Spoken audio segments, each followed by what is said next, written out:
Tuloy tayo Yes. sa update sa presyo ng mga bilihin mula naman sa Mutya ng Pasig Market at pakinggan ang damdaming anami mula naman kay Nolan Ariola. Maraming salamat mga kapanalig, Nanay Jing at Monsignor Pepe. Narito ang presyo ng mga pangunahing bilihin sa Mutya ng Pasig Mega Market sa pagipagtulungan ng Administration Office na natiling nasa 30 piso ang pinakamurang bigas hanggang 58 pesos kada kilo sa local rice. Sa presyo ng imported rice na natiling 45 hanggang 50 pesos ang kada kilo. Sa presyo ng kaning baboy, kasim 360 hanggang 370. Lempo 400 hanggang 420 pesos kada kilo. Manok 170 hanggang 200 pesos kada kilo. Sa presyo ng mga isda, tawilis 120, dilis 140, ampano 380 pesos kada kilo, salmon belly 300, yellowfin 280, torsilyo 260, talakitok 240, galonggong 300, tulingan 200 pesos kada kilo, tambakol 320, tamban 160, alakak 260, flying fish 200, loro 240, red belly 200, bisugo 400, aluman 260 pesos kada kilo, salay-salay 260, patambaka 260, dalaga mukid 320, hiwas 140, bangus 180 pesos, tilapia 130 pesos kada kilo.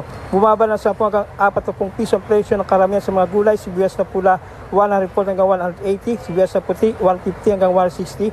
Bumaba ang presyo ng bawang 140 hanggang 180 sa dating 210. Kalamansi 50 hanggang 60, luya 220 hanggang 240, patatas 140 hanggang 150, carrots 230 hanggang 240, bagyo beans 130 hanggang 140, peche bagyo 50 hanggang 60, sayote 70 hanggang 80, kalabasa 75 hanggang 80, sitaw 110 hanggang 120, ang palaya 170 hanggang 180, talong 170 hanggang 180, peche Tagalog 110 hanggang 120, silo pula 280 hanggang 300, repolyo 90 hanggang 100. Bumaba naman ang presyo ng broccoli 280 hanggang 300 sa dating 450 pesos kada kilo, kamatis 130 hanggang 140 pesos. Natiling mataas na presyo ng mga pangunahing bilihin. Sa paano pagbabudget ang ginagawa mo, sir? Yung ano lang, yung hindi mamahalin na isda. Bawa, yung may mga ano dyan, last na tumpok-tumpok, yan, mura yan.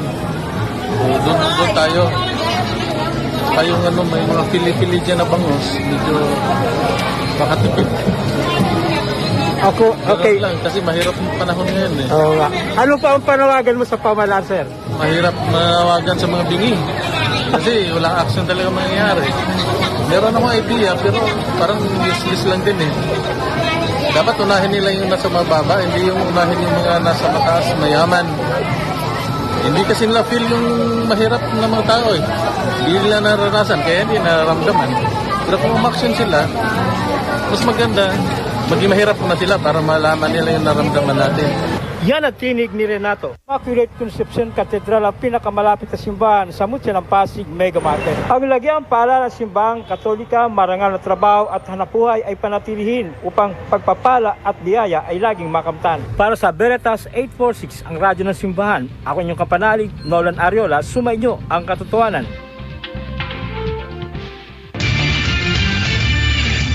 Veritas Pilipinas.